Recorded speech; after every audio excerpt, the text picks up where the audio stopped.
श्याम अपने प्रकाश, उद्देश्य के अनुसार श्याम प्रकाश जी का नाम सुना है? तो अलग विषय होगा। श्याम जी, प्रकाश जी का नाम सुना है? आपके विधायक हैं, हाँ गोपा मऊ से हैं, हरदोई जिले के, और जी 17 से लेके 22 तक का भी दोनों चुनाव जीते हैं। पहले कई दलों में टहल आए हैं। उन्होंने फिर ट्वीट किया है अच्छा और संगठन और सरकार पर अधिकारी लूट रहे हैं, मोदी जी ईमानदार हैं, ऐसे ही लिखा है उन्होंने। बीजेपी विधायक हैं, अभी तक कोई कार्रवाई आई नहीं है। मोदी जी, योगी जी ईमानदार हैं, अंबानी अडानी लूट रहे हैं। योगी जी ईमानदार हैं, अधिकारी लूट रहे हैं, अधिकारी सुन नहीं रहे हैं। देवेंद्र जी ने भी यही कहा, मोती सिंह ने भी यही कहा। राजेंद्र सिंह उर्फ मोती सिंह पट्टी विधानसभा से 2017 में थे और मंत्री भी थे। रमेश मिश्रा ने भी कमोबेश यही कहा है। मैं आपको एक सवाल छोटा सा पूछ रहा हूं, फिर मैं आगे जाता हूं। जब फैजान जी का घर हाउस ऑर्डर में नहीं था ना, तो 47 पे थे 2025 से, 225 से। और मैं ये नहीं कह रहा हूं क्योंकि आप लोग संगठन में हैं, आप अपना कोर्स करेक्शन कर रहे हो सकता है, क्योंकि 6 महीने अभी तो 1 महीना पूरा, 1.5 महीना हुआ है और सब चल रहा है। लेकिन जिस तरीके से बार बार सरकार बड़ी है, संगठन बड़ा है, तो रवि किशन आ गए बाहर निकल के बोले संगठन बड़ा है। तो बीएल वर्मा ने शाम को बोल दिया आज संगठन का काम करता है, सरकार सरकार का। ये कई भाषाएं आपकी पार्टी के और उत्तर प्रदेश के नेताओं की मैं बात कर रहा हूं, मैं इंडिया लेवल के बात नहीं कर रहा हूं। फूट जब होती है ना, तभी समस्या आती है। समीक्षा बैठक हुई, हम आप जुड़ चुके हैं उस मसले पे भी, और क्या निकला? अभी तक तो मंथन से सिर्फ आगे बातें निकल रही हैं, कोई ऐसा तो निकल के नहीं आया मंथन में कि इन लोगों की जिम्मेदारी थी। सिर्फ एक चीज समझ में आई मुझे 14 तारीख से कि किसी ने कहा ओवर कॉन्फिडेंस से हार गए, किसी ने कहा अति विश्वास ठीक नहीं होता है, लेकिन नतीजा यह नहीं निकला कि कौन कौन जिम्मेदार था। मैं यूपी तक सीमित हूं जी। ये तो इसमें प्रश्न क्या था? मतलब प्रश्न यही है, घर टूटा है, आपके नेता अलग अलग ठीक भाषा बोल रहे हैं, जो आप कह रहे हैं हम सब समीक्षा कर रहे हैं, ये कर रहे हैं। ठीक, देखिए, स्वयं से बड़ा दल, दल से बड़ा राष्ट्र, ये वैचारिक मत और दर्शन ये सदैव से रहा। भारतीय जनसंघ हो, भारतीय जनता पार्टी, हमेशा से रहा है। ये हमारा, हमने कभी इस दर्शन पर कभी कोई समझौता नहीं किया। संगठन के माध्यम से सत्ता प्राप्ति और सत्ता के माध्यम से जनसेवा, ये भारतीय जनता पार्टी का राजनीतिक दर्शन रहा है। और इसी को लेकर के पंडित दीनदयाल उपाध्याय, श्यामा प्रसाद पंडित मुखर्जी के दीनदयाल समय से उपाध्याय के भाग 3 में ये लिखा है। तो ये बताने की जरूरत प्रदेश कार्य समिति में क्या पड़ गई? और रोज यही मंत्र पढ़ा जा रहा है, संगठन से संगठन बड़ा है सरकार से।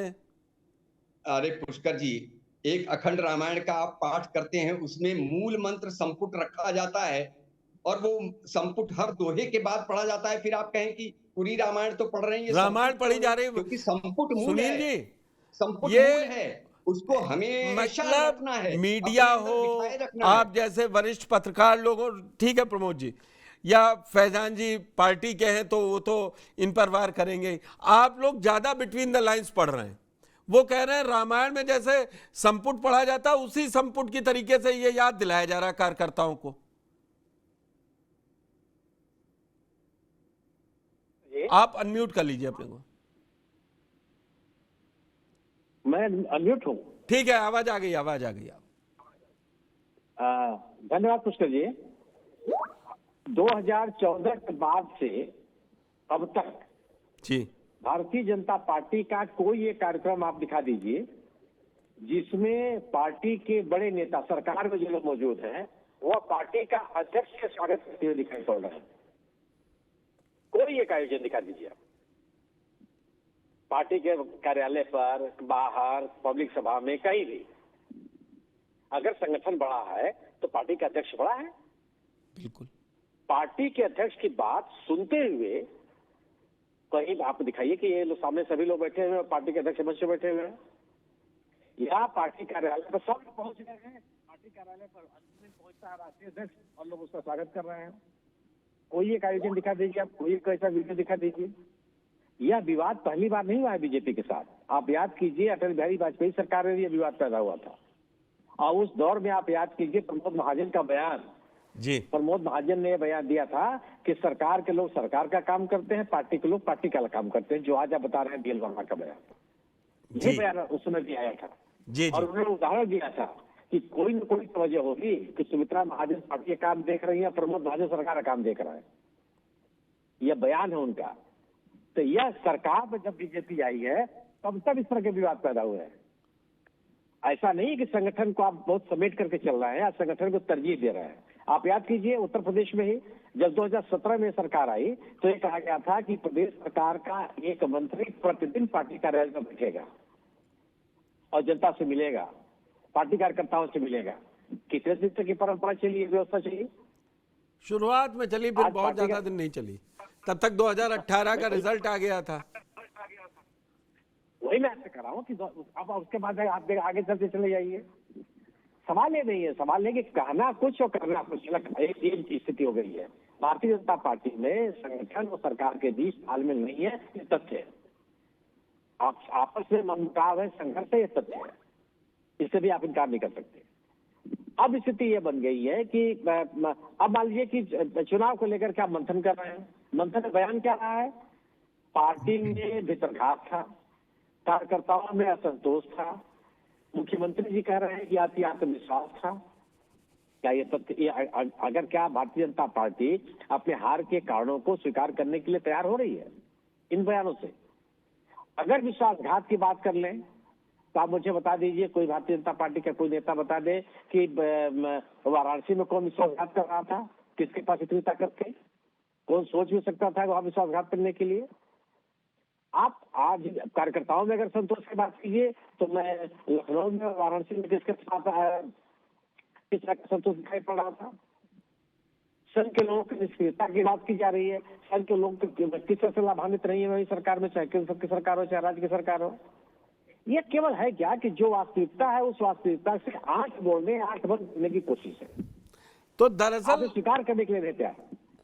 दरअसल सुनील जी, आज मैंने यही इसीलिए रखा था कि बीजेपी जो तैयारी करी, आज प्रभारी मंत्रियों को लिया साथ में, उसमें मैंने जो सबसे टफ सीटें, अगर उनको भाई 5 पे तो वो हैं और उनके सहयोगी, जो सबसे टफ सीट पड़ेगी वो कुंदरकी, करहल और ये कटेरी पड़ेगी। और जब इस तरीके की इनफाइट होगी तो मुझे नहीं लगता कि कोई बड़ा बदलाव नजर आएगा।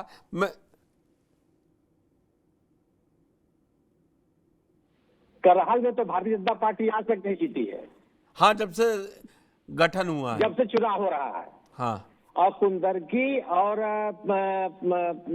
कटेरी केवल एक बार जीती जी। 1996 में जीती थी कटेरी में, कुंदरकी में 1991 में जीती थी कटेरी में। वो जब जीती थी कुंदरकी में तब वो चंद्रविजय सिंह उपचुनाव जीते थे।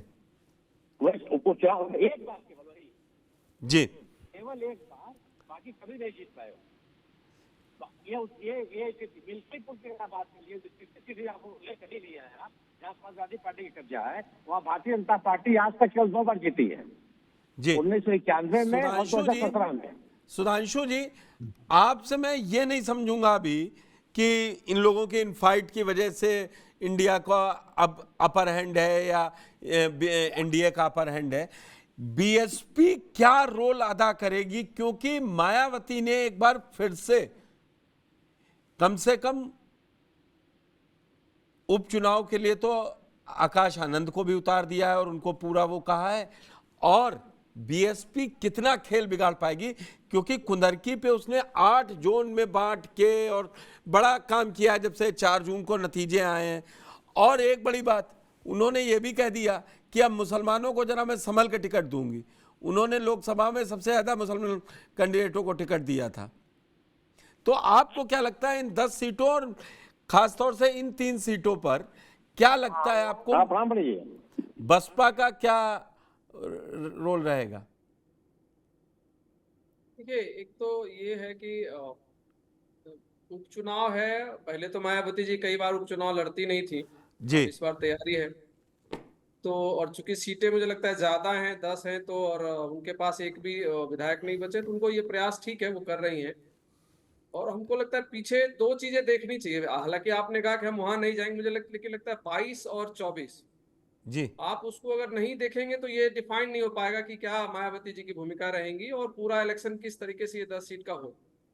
जी देखिए 2022 में क्योंकि ठीक है बसपा लड़ रही है, बसपा के सीट जीतने के चांस संभवतः मेरे हिसाब से जितना मैं देख पा रहा हूँ कि कोई सीट निकाल पाएगी इस 10 में से, ये मुझे थोड़ा मुश्किल नहीं है। नहीं, ये इन मैं सीटों अगले पर ऊपर आता कितना हूँ। फायदा पहुंचा देगी या घाटा मैं उसी पहुंचाएगी? पे आ रहा हूँ। ये मेरा फर्स्ट स्टेटमेंट था जी कि मतलब अगर एक तो होता है कि जनरली पार्टी लड़ती है तो हम अभी तक क्या था, पिछले अगर 5 साल पहले आप चले जाते तो हमको ये भी देखना पड़ता कि ये 10 में कहीं 1-2 सीट बसपा ले तो नहीं जाएगी।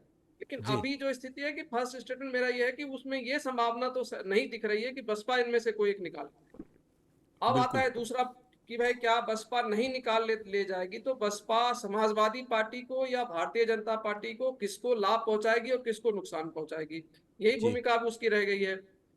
देखिए सीटें अगर आप देखेंगे जो आपने ट्रिपल के लगाया, जी उस ट्रिपल के में कम से कम 2 के तो ऐसा दिखता है जहां पर बहुत ज्यादा, जो सुनील सर ने भी कहा, और बहुत ज्यादा कोई बीजेपी के पास कोई चांस बनता नहीं। आपके ट्रिपल के में 2 एटलीस्ट, जो एक तो करहल वाली और दूसरा जो बर्क वाली सीट है, कुंदर उसमें की से दोनों ही उनका जो समीकरण जिस तरीके का है वहां पर आप बहुत ज्यादा बीजेपी की कोई संभावना मतलब मुझे नहीं दिख रही है, क्योंकि मैं कोई अभी इस समय मेरे पास कोई सर्वे नहीं है, लेकिन मेरा जो मेरी जी अपनी जी समझ है वो।